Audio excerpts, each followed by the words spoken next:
And this is LBC.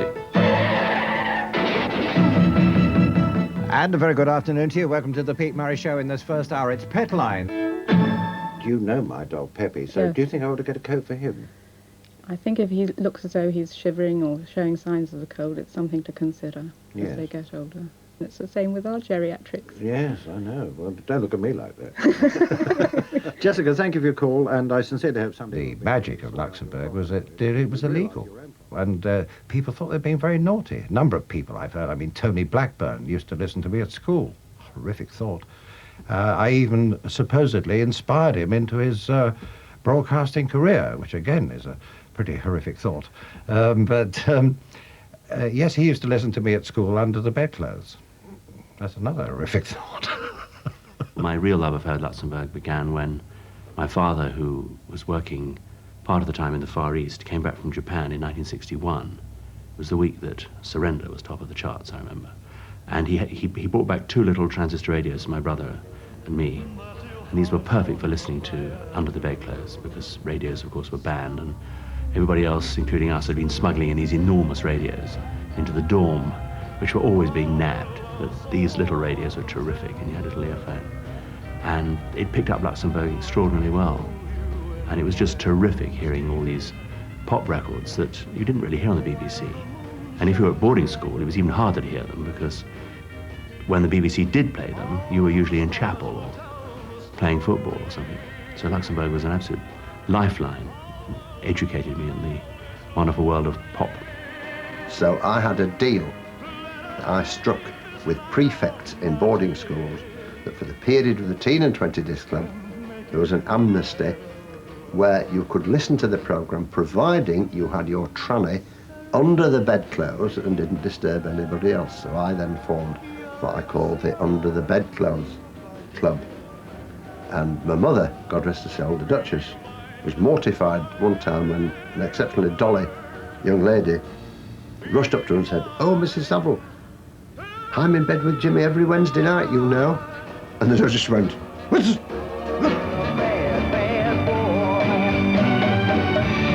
So there he was, lead singer of Man for Man, the original lead singer, Paul Jones. I've been a bad, bad boy. It's just come around 5 to midnight, my last 5 minutes on 208.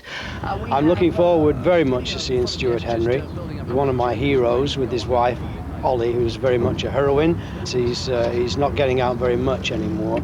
Of course, as I'm sure everybody is aware, Stuart's got multiple sclerosis, and you know, a very bad situation in terms of immobility. So I hope we'll somehow get him into the radio station. That would be a very big highlight for me if that happened.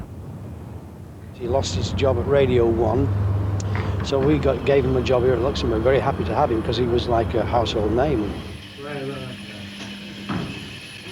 We have some old names like Chris Denning on the air. Mid-60s, Chris, yeah? With Luxembourg? Right, okay, who do we have? Tony Prince. Less of the old names. All right, well, middle-aged name, shall we say, in his case.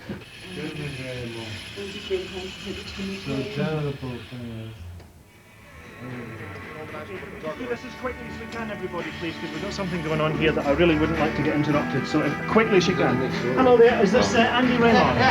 Jeff Raymond, Radio Luxembourg. Good to see you. Hello, Tony, how are you? I didn't come to see you today.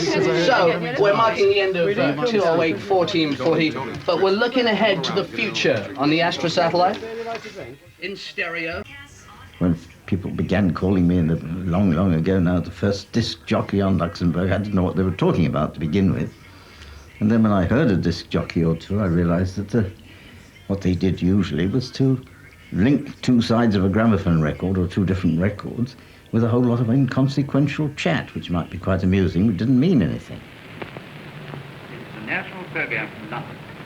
We begin this evening with a concert. Well, I don't think Radio Luxembourg would have got anywhere had it not been for the BBC's policy. Really, BBC scored a marvellous own goal by allowing Radio Luxembourg into the British broadcasting field.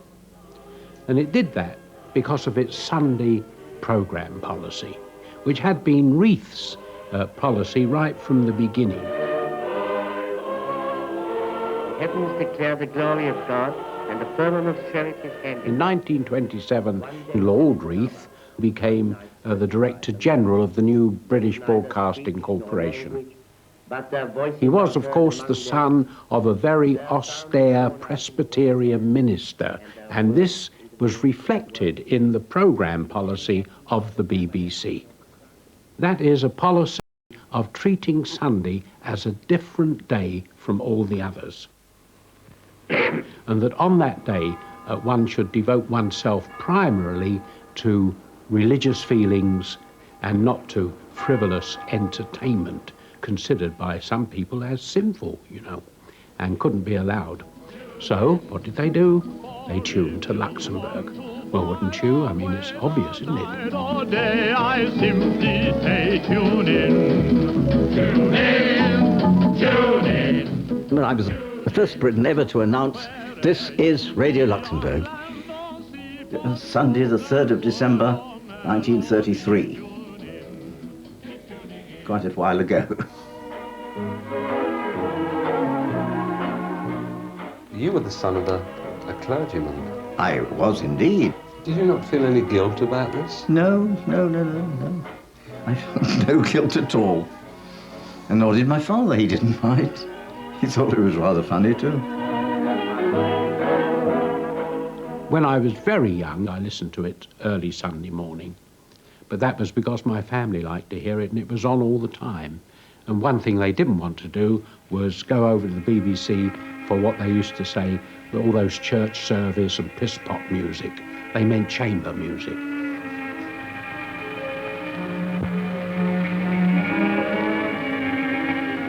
The makers of Vile Beans present Rhyme with Reason.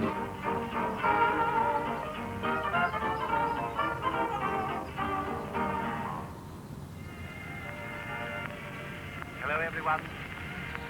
With the playing of the song Ethereal, the voice of Philco, the world's largest makers of radio receivers, greets you once again. Across the ether, we send greetings, good wishes, and a little music to cheer you on your way. Of course, one of the main problems with Luxembourg was the fading. Because no commercial station was allowed to be set up anywhere near England, it had to be in the Duchy of Luxembourg. A hell of a distance.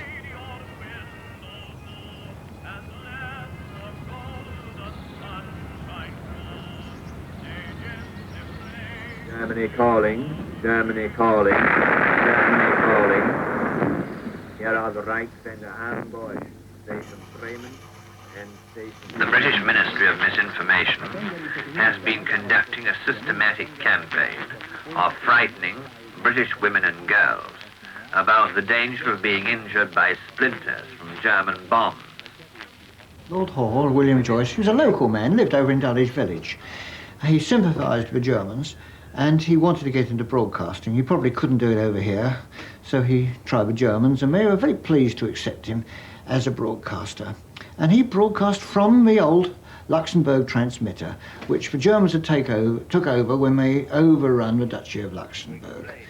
He wasn't worried about the rest of Europe because Germany had very carefully destroyed all the wireless sets belonging to the countries it overrun.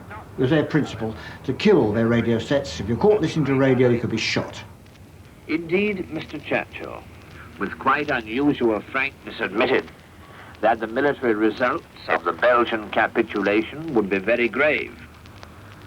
When this spiteful old creature, blind with prejudice, eventually we captured William Joyce. He was brought back to his country and finally hung at Wandsworth, not more than 5 miles from where he spent most of his life. And there was a few shots at trying to get him off, reprise and appeals, but he was very, very guilty. He was a traitor, if ever there was one.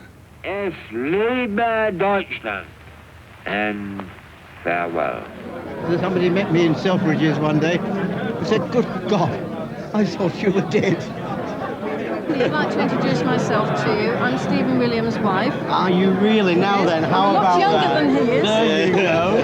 Of course, we had Opportunity Knox was there for very many 7 years. And out of it on Luxembourg came the late David Whitfield, who was a great star all over the world. There was The Bachelors.